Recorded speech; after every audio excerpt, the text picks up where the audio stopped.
Hello and welcome. It's Tuesday, the 15th of April. You're tuned in to the 10 a.m. newscast here on ARIRANG TV. Let's take a look at what's making the headlines. Amid a flurry of diplomacy to kickstart long-stalled international talks on North Korea's denuclearization, China urges South Korea to refrain from holding joint military drills with the United States to foster a more relaxed atmosphere on the peninsula.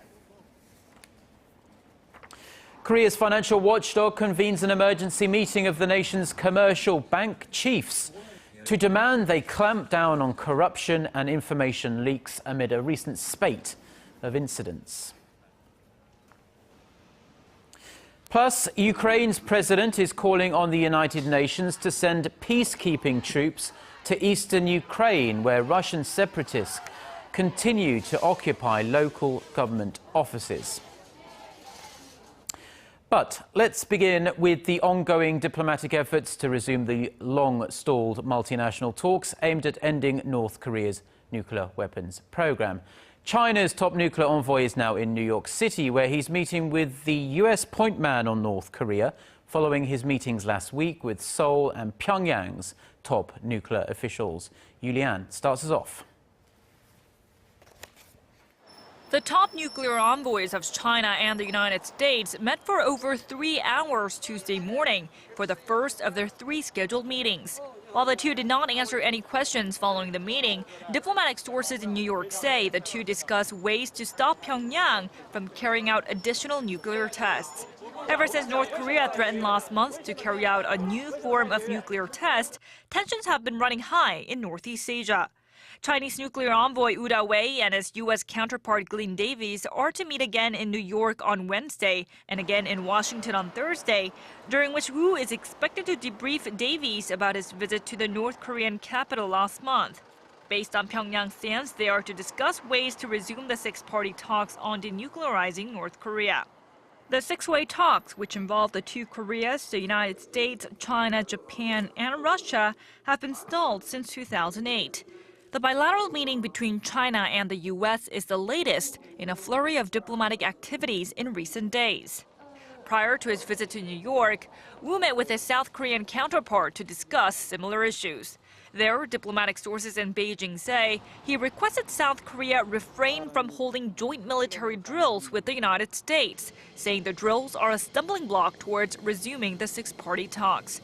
South Korean envoy Hwang Jung-guk reportedly said that such a move would not be considered, as the exercises are purely defensive in nature. Yoo Li-an, ARIRANG News.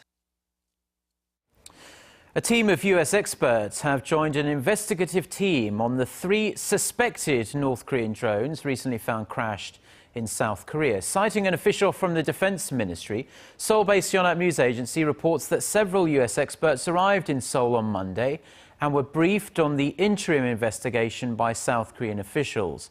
US experts will attempt to find conclusive proof the drones were from North Korea. Pyongyang on Monday said it was unreal and unscientific for Seoul to say the drones came from North Korea.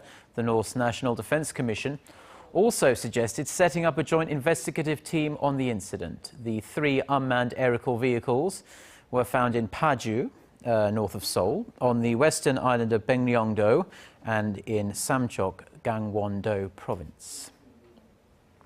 Japan's cabinet has denied reports it put forward a draft of a revised interpretation of the constitution to allow a limited exercise of collective self-defense. According to Kyodo News Agency, Director General of the Cabinet Legislative Bureau, Ichiro Komatsu, said the reports are absolutely groundless. Earlier, local media reported the Cabinet Bureau prepared the first draft about a reinterpretation of the war-renouncing article of the Japanese constitution, aiming to lift the long-standing self-ban on Japan from exercising its right to collective self-defense. The report triggered opposition within Japan, with many saying such a reinterpretation would pose a threat to Japan's neighbours and would also require a constitutional revision.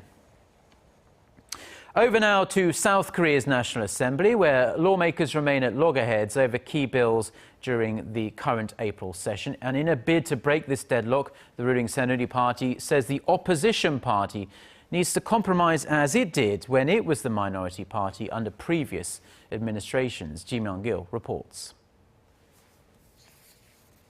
A number of crucial bills are still pending at the National Assembly. With less than 2 months to go before local elections, the ruling Saenuri Party was quick to pin the blame on the main opposition party. The main opposition New Politics Alliance for Democracy is keeping so many bills at hostage because it is not backing away from a set of broadcasting-related bills. We need to pass the welfare bills, the anti-nuclear terrorism bills, and the defense cost-sharing pact with the U.S., along with many others at April's parliamentary extra session. Choi said that during the administrations of Presidents Kim Dae-jung and Roh Moo-hyun, the percentage of bills passed was about 60% and 40% respectively. Because the Saenuri Party, which was the main opposition party at the time, cooperated. The passage of bills during the Lee Myung-bak and Park Geun-hye administration came at just 15% and 12% respectively. Choi said it's because the current opposition party has refused to work with the ruling party. The New Politics Alliance for Democracy has put more focus on making the candidate nomination system more transparent ahead of the June local elections. The party will start fielding candidates starting today. We will replace over 20% of incumbent local government heads at the city's ward offices and councillors applying for nominations in local elections. The move is intended to replace officials who have been repeatedly nominated by the party over the years. On Monday, the New Politics Alliance for Democracy held their first meeting to screen candidates who may have engaged in bribery, embezzlement, or sexual harassment. The opposition party hopes that by applying stricter rules, it will help the party reach its aim of creating new politics. Ji Myung-gil, ARIRANG News. Said that a team of South Korea. Get connected to Korea and the world. Join us every weekday for the latest developments out of Korea, Asia, and beyond. On air, on your mobile, and online, we lead the way every day. ARIRANG News. To try and resolve the crisis in Ukraine, the European Union also offers $15 billion. Now, Korea's financial watchdog is demanding the nation's commercial banks draw up fundamental countermeasures to deal with corruption and the spate of data leaks that have rocked the banking sector in recent months. The Financial Supervisory Service says Tuesday's meeting, which started just a few moments ago, is being attended by the chiefs of the country's 10 commercial banks, some of which are being investigated for the recent consumer data leaks and fraud cases involving top bank officials. The regulator is expected to call on the bank chiefs to modernize work practices and improve employee ethics. FSS Governor Choi Soo-hyun on Monday blamed the recent string of cases on lax management and said he will strongly punish bank chiefs that fail to properly monitor their employees. Korea's overall employment conditions are steadily improving, but the pace of job creation for the nation's young people remains sluggish. So to pump some life into the youth employment rate, the government wants to strengthen the nation's vocational training scheme. Hwang Ji-ae has the details. Promoting high-quality job training for young people. That's the core of measures laid out by the Korean government on Tuesday to tackle the nation's slumping youth employment rate. The government aims to develop an apprenticeship program like that of Germany or Switzerland, where students receive training from companies for 3 or 4 days a week while taking classes at school for 1 or 2 days. It will start the plan next year at 3 case schools. The government also plans to provide tax breaks to companies participating in the apprenticeship programs. The set of measures come as the nation's youth employment rate stood at 39.7% last year, falling below 40% for the first time ever. This is also far below the OECD average of 50%. The problem is the nation's small and medium-sized businesses are also struggling with a labor shortage. With the nation's high college entrance rate, most young people want to work for large companies like Samsung and Hyundai or look for stable workplaces like state-owned enterprises. Experts say that fostering more hidden champions or strong small and medium-sized companies is critical to create quality jobs that all young people want to work for. Through these measures, the government expects to create 500,000 jobs by 2017. Progress will be reviewed during a weekly economy-related ministers' meeting. Hwang Ji-hye, ARIRANG News. And on a related note to that story, President Park Geun-hye visited a vocational high school in central Seoul on Monday, where she promised to bring about a society where graduates are hired based on their work abilities, not on which schools they went to. After observing senior-level classes in electromechanics, President Park told students and their parents that the government will develop a standard to assess a person's job capabilities, so that he or she won't be treated unfairly just because of their educational background. Currently, there are some 140 specialized high schools in Korea which cooperate with businesses to foster customized personnel for specific industries through practical and on-site training. More than 40%, 40, of their graduates found jobs last year.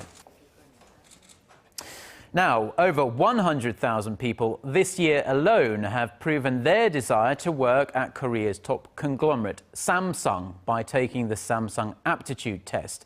And while the best and brightest may consider Samsung their dream job, dream company, critics worry the nation's economy has become too reliant on the business icon. Kim Ji-yeon reports.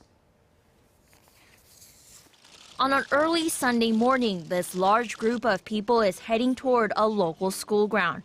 They're not adolescents looking for extra credit. They're job applicants to Korea's largest company, Samsung. Working for the conglomerate is considered a dream job, as it offers stability, benefits, and good pay. So what does it take to get hired? The first hurdle applicants must clear is a Samsung aptitude test. If they want an interview, they have to pass the standardized test first. It evaluates a person's abilities in a wide range of subjects, including linguistics, math, and logic. There's heated competition among job applicants each and every year, and this year is no exception.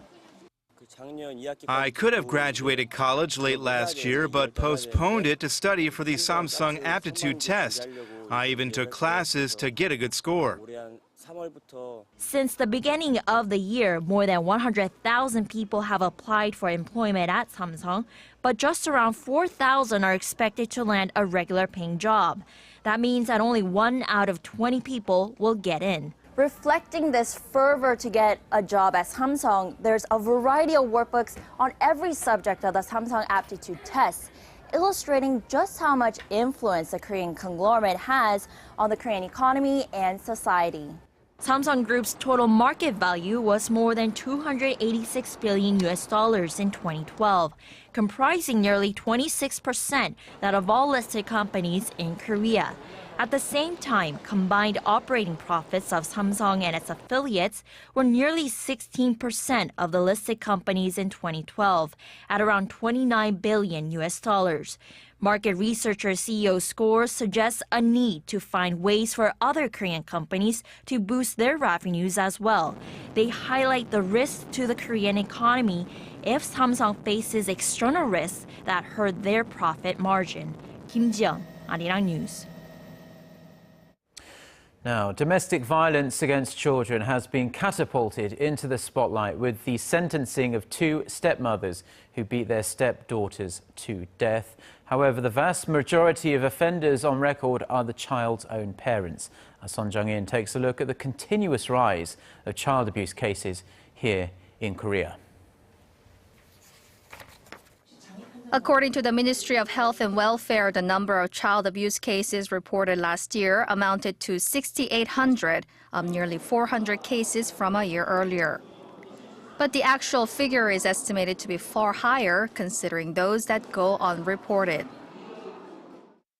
Among the cases on record, 80% of the children were victimized by a parent.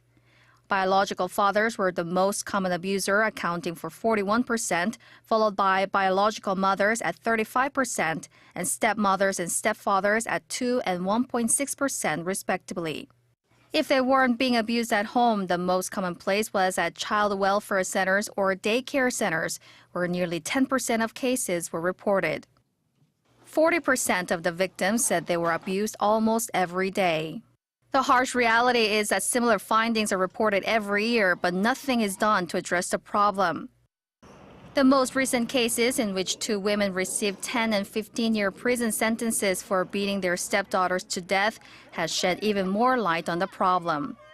They've prompted the public once again to call on the government to come up with detailed measures to prevent child abuse and protect children. 손정인, 아리랑 뉴스.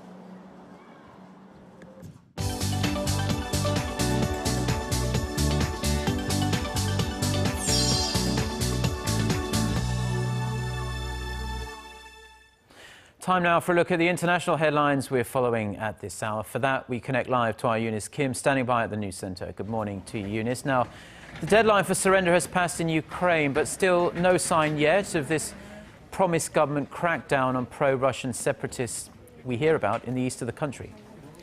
Hi, Mark. That's right. Instead, their grip on eastern Ukraine only seems to be expanding. Ukraine's acting president Alexander Turchinov has reached out to UN Secretary General, that is, Ban Ki-moon, in a phone call suggesting a joint anti-terrorist response with UN peacekeeping troops. This is likely to remain hypothetical, however, as it would require an approval by the Security Council, where, of course, Moscow enjoys veto power. Meanwhile, pro-Russia militias in a swift move have now occupied government buildings in at least 10 towns and cities. Hundreds of protesters took over another police headquarters on Monday, this time in the eastern city of Horlivka, and raised a Russian flag outside, as you see there. Moscow says they are local separatists. The West says they are too well coordinated and too similar to mobilizations that led to Crimea's annexations last month. Meanwhile, President Turchinov is raising concessions, suggesting more local autonomy in the east and even a referendum, together with presidential elections set for May 25th. A bus bomb has wreaked havoc at a bus station just outside the Nigerian capital of Abuja on Monday, killing at least 71 people and injuring more than 130 others. The attack happened just before 7 a.m. local time as people were preparing for their morning commute. No group has come out to claim responsibility for the explosion, but Nigerian President Goodluck Jonathan says it bears the hallmarks of a Boko Haram attack. The strike marks the single largest offense in and near the capital city since 2009, a direct challenge to the government that appeared to have contained the militant Islamic group to northern Nigeria. Recovery teams will embark on their 39th day of their multinational search for Flight 370 this morning, with still no confirmed signs of debris. They enter a new phase of the 5-week search, however, with the deployment of the Bluefin 21, a U.S. submersible drone that will scour the floor of the Indian Ocean, a surface said to be more mysterious to man than the moon. Australian Search Chief Angus Houston said it could take several months to scan the area, but it would allow investigators to follow up the deep-sea acoustic signals from the missing plane's black box.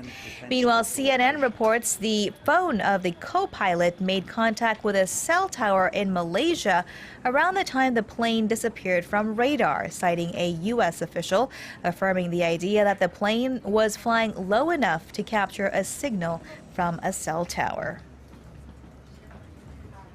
And finally, scooting over to Boston, where a new study suggests more time in front of the tube is linked to less sleep. Harvard University School of Public Health examined data from an existing data set of more than 1,800 children in the Boston area from the time they were 6 months old and until they were nearly 8. It found that for every hour of television a child watches, he or she loses 7 minutes of sleep at night. This was found to be especially true for boys and for children of ethnic minority with a TV in their rooms. They slept on average 30 minutes less per night. The study will be published in the May issue of Pediatrics.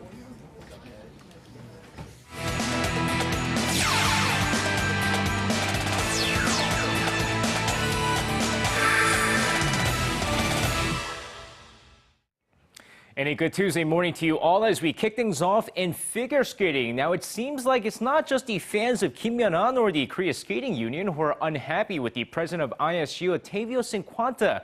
Tim Wood, a former world champion and Olympic silver medalist, Bill Farver, five-time U.S. pair silver medalist, Tim Gerber, an ice skating technical specialist, and Monica Freelander, a journalist in figure skating, have started an online petition seeking the resignation of Otavio Cinquanta. Now, some of the reasons include his lack of knowledge in figure skating, introducing anonymous judging system which can lead to scandals, and a new system that has resulted in more political and reputation-based judging, resulting in scandal after scandal, including the most recent Kim Yeon-an scandal in Sochi. Now, the petition has so far been signed by over 1,500 people online. And now moving over to the KBO, where after the Ulsan Mobis Phoebus claimed their second straight championship, the league held their award ceremony on Monday. And even though the LG Sakers finished runner-up, they were the winners at the award ceremony. Now, claiming the league MVP was Moon Tae-jong of the LG Sakers, who averaged 13.5 points per game and led the Sakers to their first league title, while his teammate Kim Jong-gyu won the Rookie of the Year honors after being selected #1 overall in the last KBO draft. And taking the Coach of the Year award was LG Sakers head coach Kim Jin, who won his third Coach of the Year honors after leading his team to one of the best records in history. Now, believe it or not, we're only about 2 months away until the 2014 Brazil World Cup. And for Team Korea, their final roster is, well, still a mystery. That is at least what we thought until manager Hong Myung-bo announced that he'll announce it a lot earlier than expected. Despite making several changes in the roster during the past few years, it seems like manager Hong Myung-bo is pretty confident in the team that he has right now, as he announced that he'll release the final roster on May 9th instead of the previous plan to announce it at the end of May. Now, he added that the 23 players will begin their training in Korea on May 12th. And now finishing things off in the KBO, when the KBO experts chose the NC Dinos to be the dark horse this season, little did they know that they're going to be this good this early in the season.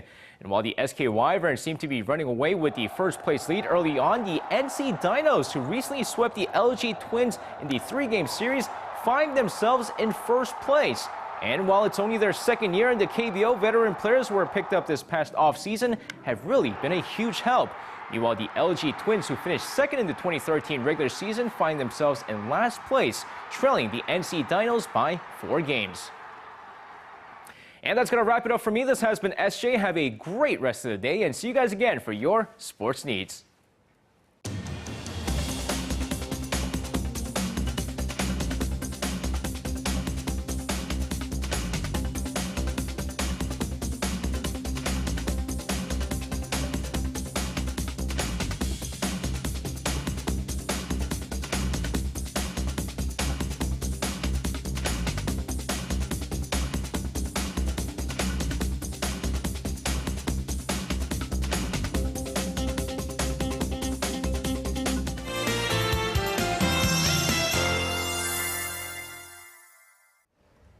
Well, here in Seoul and the surrounding areas, we'll have a couple of degrees lower afternoon highs than yesterday, while it could be a hot day for some regions in the east. Maximum temperatures in Daegu will hike up to 28 this afternoon, and other regions in the east will have almost midsummer-like temperatures with highs hovering upper 20s, expecting the hottest day of the year.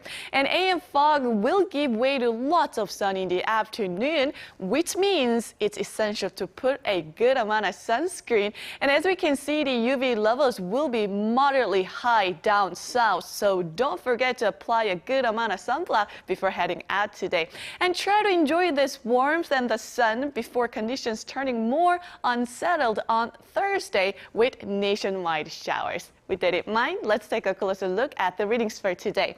The morning low here in the capital started at 10, then will rise to 19, while highs in Daegu will soar to 28, and Gwangju and Busan should top out at 24 under lots of sunshine. Now for other regions, it looks like down in Jeju will reach to 19, Daejeon will peak at 25, and Dokdo and Gyeongang should have a warm day with highs reaching to 20. Well, that's all I have for you at this hour, and hope you have a wonderful day.